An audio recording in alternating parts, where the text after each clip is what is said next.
AI এর কারণে আমরা কিন্তু এখন পড়াশোনার ক্ষেত্রে অনেক শর্টকাট খুঁজি। রিসার্চ পেপার পড়া বা কোনো একটা বিষয়ে খুব ইন ডেপথ স্টাডিতে যাওয়া, এটা আমরা এখন করতে চাই না। মনে করি যে শর্টকাটে একটা দেখি, কোনোভাবে চালাই দিই কাজ, ঠিক আছে। কিন্তু সাহাবীরা নলেজের ক্ষেত্রে অত্যন্ত ডেডিকেটেড ছিলেন।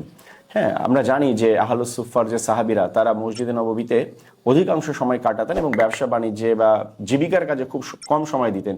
এবং এইটার কারণে কিন্তু তাদেরকে অনেক আর্থিক কষ্টের মধ্যে দিয়ে এবং ক্ষুধার কষ্ট, জীবনযাপনের কষ্টের মধ্যে দিয়ে তাদেরকে যেতে হয়েছে। বাট তারা এটা স্বীকার করেছেন কেন?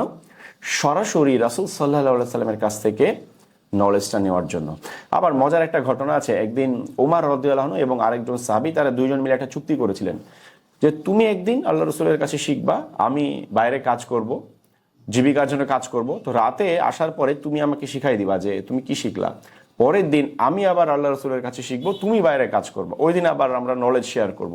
তাহলে দেখেন, নলেজের জন্য জীবিকার সাথে যে 50-50 করে, মানে জীবিকাকে ভাগ করে নেওয়া, যে 50% টাইম আমি কাজ করব, 50% টাইম আমি নলেজ সিকিংয়ে ব্যয় করব, এটা আসলে কতটা চমৎকার একটা এক্সাম্পল ছিল। এবং আরেকটা ঘটনা আছে আব্দুল ইবনে আব্বাস রাদিয়াল্লাহু আনহু। আমি জানি যে তিনি খুব জুনিয়র সাহাবী ছিলেন। জুনিয়র মিনস আল্লাহ রসুল মারা যান তখন তিনি কিশোর।